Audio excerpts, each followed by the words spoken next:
So let's just get rolling. By the way, we're already recording. So good morning, Okay, Dave. Yeah. Morning, buddy. We don't wait on the walk. We're going for a walk. You start walking, you're walking. So we're already rolling.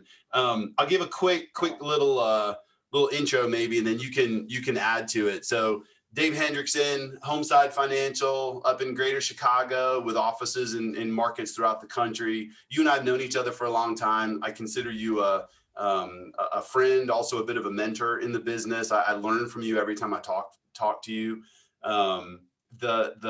There's some things I want to get into today, but I know that the group you manage is a big group, but not really a very big group for the amount of volume that is running through the division. Well over $1 billion annualized in volume. You guys have really crushed it, and I will say it so that you don't have to. Although you're not a credit guy, you're not looking for a pat on the back, but that incremental growth and volume has not been just because of the market that we're in. It's a lot of just old school blocking and tackling that I know you focused on over the years. But so anyway, that's Hendriksen. Anything you want to add to that, Dave? What I leave out?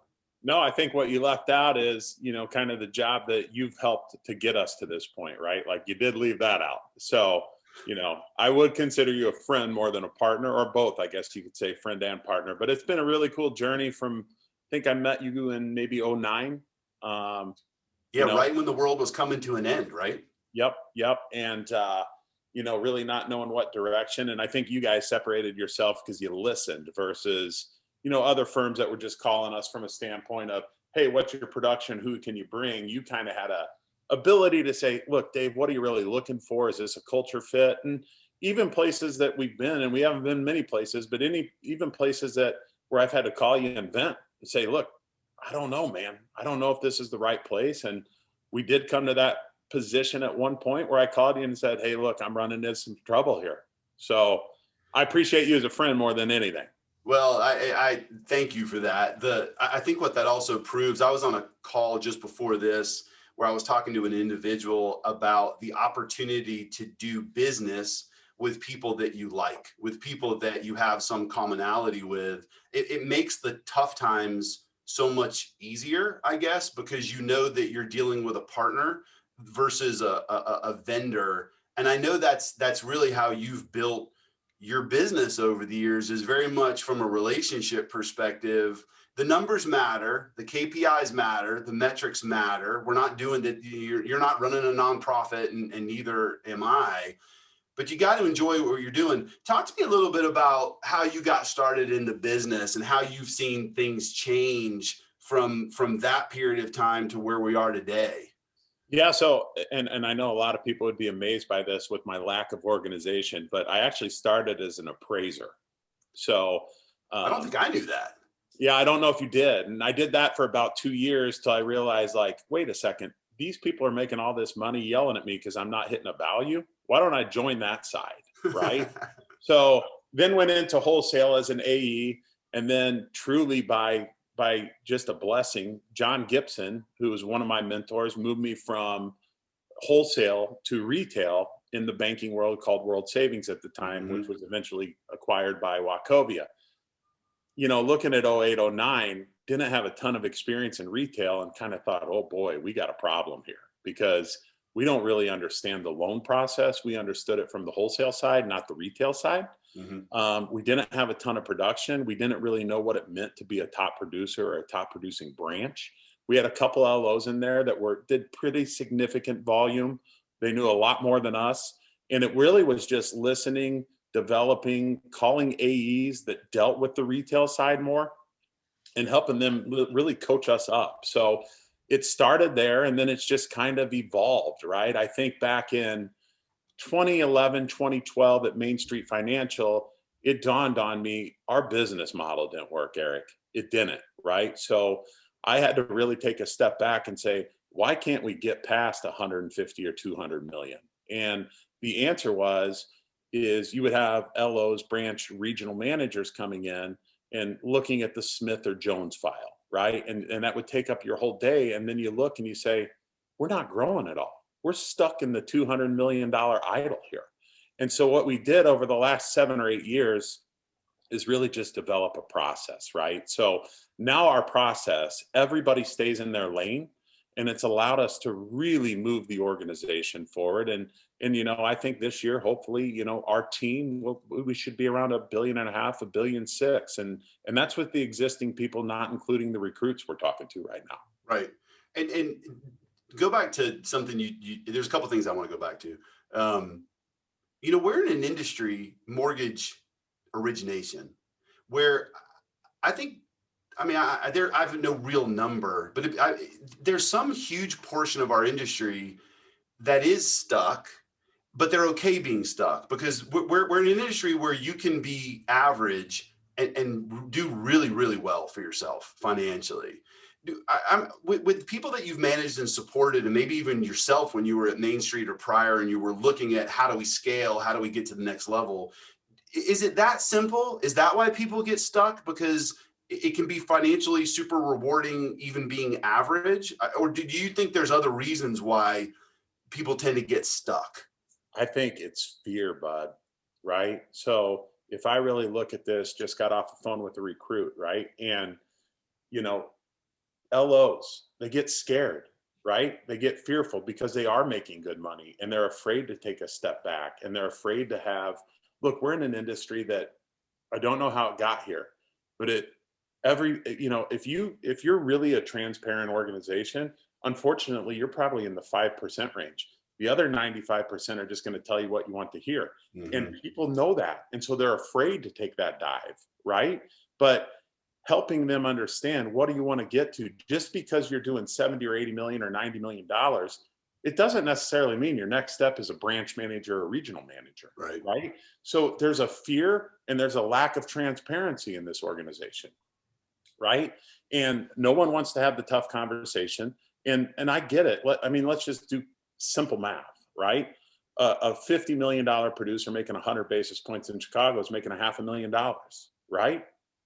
You tell me they want to go to 400,000? They don't, but they may need to get to $1 million. And no one wants to tell them that, right? So your thinking is that it's the fear of failure overcoming the motivation towards success, or even greater sustainability for that matter, because markets adjust. That's out of your control. When the market adjusts and you haven't worked on your business, you are going to drop back to 400,000 or 300,000 and then be forced to do something about it. So I think that's what I'm hearing, right? It's the fear of the step back versus the reality of, do I want to be in control of my business, or do I want to allow my company or the market to control that business? Well, let me ask you this. I'll turn it back to you. How many non-producing branch managers do you talk to? You get them to a certain point, you get them in a cultural fit, and they say to you, look, I don't know who's coming, man. I don't know if I can make this move, right? And tons. I think that non-producing manager needs to look at that truly, because sometimes we miss out. I've missed out. I've actually missed out on more opportunities because we've been so honest to say, hey, look, we think we just did it here locally with a group doing 30 million. I actually had to tell the branch manager, look, after talking to a few of your LOs, they're pretty happy. I think we should stay in touch. You need to stay where you're at, because if you join us, it's going to be a $250,000 pay cut for at least 2 years. And I don't think that's good for your family. Right. Now, owners of a company don't want to hear that, because they're pressing you on the matrices. Where are the volumes?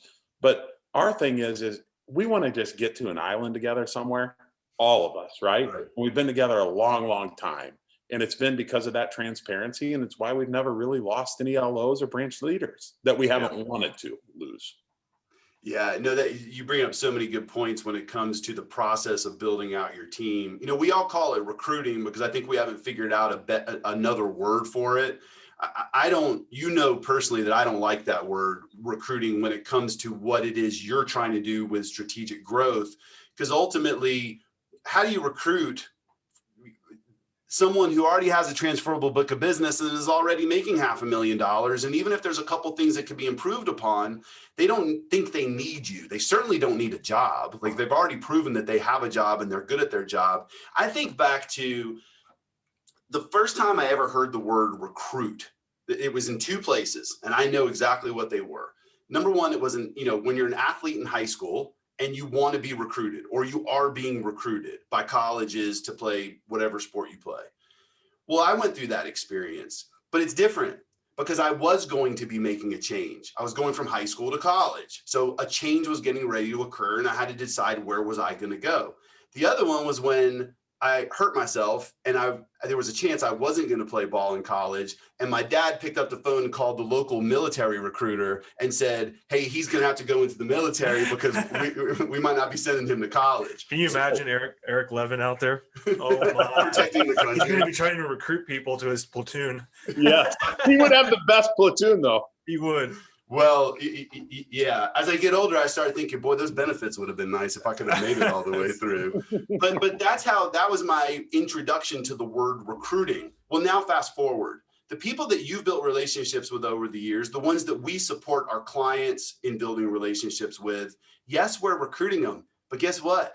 They don't need they're not looking for a job. It's completely different. We are relationship building. And then it makes me think the value of saying no.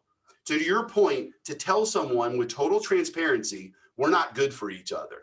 Let's shake hands and move on. And maybe the money and the time that saves you versus making a bad decision. Here's the other thing it does, and then I'll stop talking and let you comment on it. It creates trust, man. Whoever you just said that to trust you more than anyone because you're the first person that may have been totally transparent with them. I asked him a question and he froze. Right? Which was great. And he said, that's a great question. When you want to get into leadership and be a branch manager and you're a top producer, here's the situation. Your top agent calls you, you have a closing blowing up at the table, and a $30 million producer who you're managing calls you, who also has a loan blowing up at the closing table. Whose call you taking? You got to take one. Whose call you taking? What a good right? question. And I think that really helps us focus on, is this person just wanting to be a branch manager making overrides? Or is this person really want to develop and teach and coach individuals how they got to become a top producer? Right. So staying on that same topic, it makes me think again about, well, then how do you connect the dots in the industry when it comes to, quote, recruiting, if that's the only word that we have? Somebody help me come up with another word that will go viral and we can make it stick, but I haven't figured out one yet. So it's really easy to relate. Here's how you do it.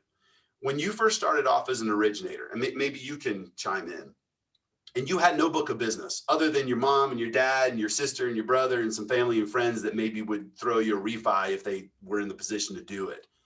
You did what? You went to agents that you had no relationships with. Maybe you did some data work to see who were the ones doing the most business in your market or who had the market share. And you walked in the door and you introduced themselves. And what did they say to you? I'm already working with a loan officer. I already have a relationship. And so you really then weren't recruiting that person anymore. You were doing what? You were establishing and building a relationship so that eventually they might throw you a deal. And then you had an opportunity to prove yourself. If managers would think of it the same way, the way that you do, that it's a process, it's not an event, it's a relationship, it's not a recruit, you put yourself not only in a better position to be successful, but to do what you've been able to do. You've proven the concept that retention stays super high and attrition stays super low. Yeah. So from the retail standpoint, I never was an LO. And that's part of understanding that I don't know what they go through daily, which is a little different, right? Because again, everybody's saying, where's your recruiting process? Look, recruiting is not as important as retention. If you really want to use the R word, the retention is more important in this industry than recruiting, right? Yeah. You always got to be growing. But I think what our team's done a really good job of is, I've always said this, there's only 3 things that can ruin a partnership: greed, ego, or lack of trust, right? Everything else you should be able to get in a room and figure out, right? So if I understand, and my ego's not to the point where, look, I don't know what some of our people go through daily, but our leadership team is not built. We don't have a comp plan that says where we get in a room and everybody has to say, yes, sir, yes, sir, yes, sir, yes, sir, to the partners, right? If we can just truly be transparent and somebody can say, hey, this doesn't work for me. It doesn't work for me. Then we just need to understand why it doesn't work. I think what I learned from you that was great is, hey, look, and I've used it. It's already all throughout our organization in a matter of 2 weeks. Are you calling me to vent? Are you calling for a solution? 2 different things. Right. And that was great advice. Just you as a friend telling me that. And it hit me like, why aren't we using this? And it's already implemented throughout the entire organization. And sometimes they do need to vent. And when they vent, they're going to say stuff that's wrong. And I think leaders and owners have a tendency to where they'll just hold that against them for life. And they shouldn't, right? They were That's the fired good up. stuff, man. They That's were where the good fired stuff up. is. Yeah. It is. So, and they're going to be honest with you, right? And we had a situation yesterday where a regional leader got pretty pissed. I don't know if I can use that on this podcast, but they Use did. it. Yeah. And really misspoke. And as we got through it, he backtracked and said, hey, look, I completely misspoke. That was way wrong to say that to you, Dave. I don't feel that way. But I said, hey, look, I think it's a great thing. I'm never going to hold it against you. I love that you will share that with me, right? But again, going back to recruiting, retention, how do you keep people happy, right? And whether even your terms, hey, walk into another R word, the realtor's office for the first time. Look, I think it's just about sharing, right? Sitting in a room and developing culture, team, and sharing thoughts. This works, this doesn't work. We've got email chains that kind of shares great ideas amongst our team. Like, hey, I tried this worked, or I tried this social media platform, it didn't work.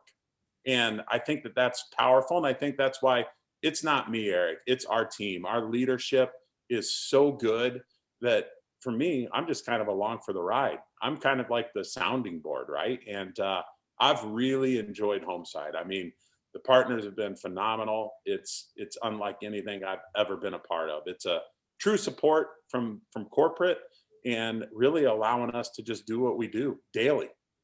Yeah, no, I love hearing that. You know, you as you were talking about the conversation we had about I'm just venting, or I have a problem, I need you to help me solution, which are two totally different things. It makes me think of my dream scenario within our company. Well, there's lots of dream scenarios within our company, but there's one that, you ever watch the show Billions? Yeah. Okay. I want a Wendy Rhodes in our company. Yeah. And I honestly think every mortgage company should have a Wendy Rhodes almost in every branch, because so much of what we do, you know, you think about, I remember when I was putting myself through college and I had a personal training business. That's how I made money to be able to pay for school. I had a client that was a doctor, and she said, how do you sleep at night? It was a random question. And I said, well, I don't sleep well at all, but that's fine. I got plenty of sleep. She said, well, your serotonin levels are probably very low because you spend your entire day giving it out. You're motivating, you're encouraging people to get past that next hurdle or that next plateau. And you should take this melatonin or something that'll help your serotonin levels. Well, isn't that what loan officers do? It's what branch managers do. It's what you do. It's what the partners of the company do. We need like a Wendy Rhodes so we can walk into the office, slam the door, bitch and moan for about 30 seconds, and then Wendy Rhodes tell us what our real problem is. I want that at Model Match. I need Wendy Rose sitting next to me in the office. That'd be nice, right? I'd rather be Axelrod with the private, yeah. but I like where you're going. You be Axelrod, and I'll come visit you in the Hamptons. Yeah. So to that point, right? Don't you think that's kind of what the branch leaders do right now, right? It should be, but it doesn't. You do it, so you think it happens everywhere. But I do think that's a challenge in our industry. And we did a podcast with Casey at Zenix, and Casey's wonderful, and she's been doing this such a long time. She has a great perspective. But we talked about the role of the manager in the industry and how it really hasn't evolved very much, and the way that the industry motivates managers through compensation. And so to your point earlier, the manager gets more motivated to deal with this one loan versus to deal with something that's going to create value and can be replicated for the long term. So in that case, yeah, I agree with you, but I don't think it's happening as much as it probably should happen because of the way we generally motivate the manager. Yeah, and that's where I think we've done a good job of allowing the branch leaders to be them, right? Everybody always wants to say, what's your company's culture? What's your company's culture? I think it's more about the team's overall culture, but I think you got to allow the branch leader to set the culture inside their office. And to say nationally that all of our cultures are perfect would be a lie on this point. Of course. Right? Yeah. I think there's coaching, developing. I got to be better in some, really, I got to be better to make sure we push them to a better culture. But also, we have some unbelievable cultures inside of our organization with leaders that truly, truly care about supporting and developing. But just because we're so big, I do think that some of our offices probably just look at it as a residual income. But Sure. guess what? If you look at the LO as a residual income, that residual income through time will just dwindle because you're not addressing what their issues are. And I think we have offices that do a great job of it. We have offices that probably need improvement. But overall, I think the culture is set by the branch manager, who I consider the wind road. No, so what you're describing, Dave, is important because what you are describing is the family dynamic of an organization, right? So just like in our personal lives, we may fight with our families, whether it's our wives, our sisters, our brothers, our parents, whoever it is, and that's going to happen. It's human nature that that friction will occur, and you have to be in a position where you can solve that at a very transparent, as you say, level. And you have to be able to have that. It's that open door policy that we always talk about, right? My door is always open. Come on in. Let's work through these solutions. The worst thing that you could do is ignore the problem, right? You could turn your head to it. And then before you know it, 6 months later, you have a blow up and you're past the point of no return. And the best organizations have that family value to their culture where they truly act like a family. And that's super important. Well, and look, man, the people work for people and with people, and people leave people. It absolutely works both ways. Yep. And I think, it's not a recruit. It's not an LO. You're asking a branch manager, a loan officer to join your family, have their family join your family, and you're the one that's going to be in charge of making sure you provide for that family. You better be really good, transparent, and address all their issues. And back to your point, it's like, we all have the couples in our personal lives that we see, and their marriages are struggling, and they think, hey, if we go to therapy for 2 months, we're going to be good, right? But then to your point, 6 months later, they're not good, right? And it's because they didn't really identify the real issue. And that goes back to the recruit I was just talking to, right? What's the real goal here? Is it to get from a certain production to the next level of production? Or is it really to get into branch leadership, which is why I asked the question, right? And once you can identify what the true issue is in a relationship, in a family, then you can solve for it. Again, if there's not a trust in the marriage is done, right? And if you approach the loan officers, branch managers that way, you'll see a success. But too many people want to deflect. So in this instance, a top producer looking to make a move, wants to get into management, doesn't know how to get to that next level, the easy thing for the senior leader to say is, well, go look for an office. But that would just be like 2 months of therapy. Like, okay, I can get you off the process breaking down and have you go look for an office. Right. And then I can make my residual income on you while you're looking for that office. Look, that's not really who we are. And I had to ask the individual, are you running from something or are you running towards something? Because if you're running from something, I'm probably not your place. If you're running towards something, we're probably somebody you should consider. Such good advice. That's a great quote, is running away from something or towards something. And you know from working with me and our team for years, we agree. Hey, I want to ask you a couple other questions and then we'll keep this one tight, but I'm going to have you back. We're going to do this again. You and I have already brainstormed on some other episodes we can do together. Tell me, something personally in my life that I don't think I've done a very good job of, and I've been looking for more opportunities. You have always talked about the value of mentorship. You provide that value to others, and you have absolutely acknowledged those that have provided that to you. John Gibson's a great example, and I know John. I'm a fan of John Gibson, both professionally and personally. Tell me a little bit about the value of that relationship and what you got from it in your younger, industry years, and then even to today. Yeah, so I can tell you, started off as a mentor, has become one of my best friends, was in his wedding. And I think here was the difference with John, and it's translated, even though he may not know it, 14 years later, right? John was never the one to be jockeying for the corporate promotion. We've all had the bosses that they want to say whatever they need to say in a corporate environment to better their family financially, to get stock options or whatever it may be, right? When you went into John, it was really, truly, he probably still does it because he's ancient. So I hope he hears this. He has this yellow notepad to where he would sit there and truly, truly, there you go, right? So he would truly have this yellow notepad and he would take it out. And the very first time I met him, he said, tell me your issues. It's not going to affect your career. I was a branch manager in Barrington, Illinois, right?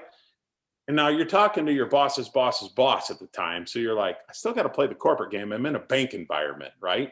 And he wrote it all down. And every time I met with John, from then on out, he would flip to that yellow notebook and be like, no, listen, you said this back then. It's okay if you changed your mind, or did we solve for that problem? So he really just showed me it's not about the money. It's not about jockeying for a promotion. It's not about being in good standing with ownership or the board or the CEO. It's about you, Dave. And I've always felt that way with John. And I hope we've tried to take that through our organization, right? To where we understand it's their family's issue. It's their problem. We need to solve for it, right? And I just think that that's what John did better than really anyone I've ever met with, because you might not always liked his answer, but you knew why he made that decision, right? And then, what we were going to do going forward. And I think what John was great at, better than anybody, and we've all had the leaders and bosses, when you were down, John would pick you up. So when you would be nervous walking into John's office because you didn't hit your corporate projections, you didn't hit your numbers, you didn't hit the volume, you're walking in with anxiety, and everybody will relate to this saying, oh my gosh, he's going to kill me. We really missed our target. Mm-hmm. He had an ability to pick you up, where he was also great at, when you came in with your chest out, you better be ready for the punch in the stomach, because he wanted to demand better out of you. Mm-hmm. He would not want to, he was great at recognizing and celebrating the successes, but when he thought you got out of your lane and your chest got out and you were kind of stuck on yourself, he was really good at centering you again. And I think that that's what we've really tried to provide our organization with. Well, I'll tell you from the stories that I've heard within your group, it is happening. You have, and your team has taken those things and sort of paid it forward, so to speak. I'm always happy to pump up a friend. So if we're pumping up John Gibson here, let's not pump him up too much, right? Just a little bit. We'll get him on the podcast with you, and then you guys can battle it out. Hey, Eric, I think within that, think about this, is because he's been such a good mentor, right? He's affected our organization more than he knows. People actually know John Gibson that have never met John Gibson. And I think that shows you back to what we're talking about. When an LO comes into a branch leader, a branch manager, that one conversation can impact that person. Who knows? That person may become a regional, a divisional, own a mortgage company someday, right? You have to approach every single one of those conversations like he did with that yellow notepad in Barrington. Yeah. Yeah, you proved the value of listening also, right? He listened, he heard what you said, he retained it, and then he would be able to use it for you or against you when you walked back in the office 6 months later and had another conversation. One of the reasons why I wanted you to bring that up was that I think we all get caught up in working in our business and not on it as often as maybe we should. And the value of a mentor, the value of someone that you can trust, that's going to tell you the things that you need to hear, even if you don't want to hear them. In your case, it's John Gibson.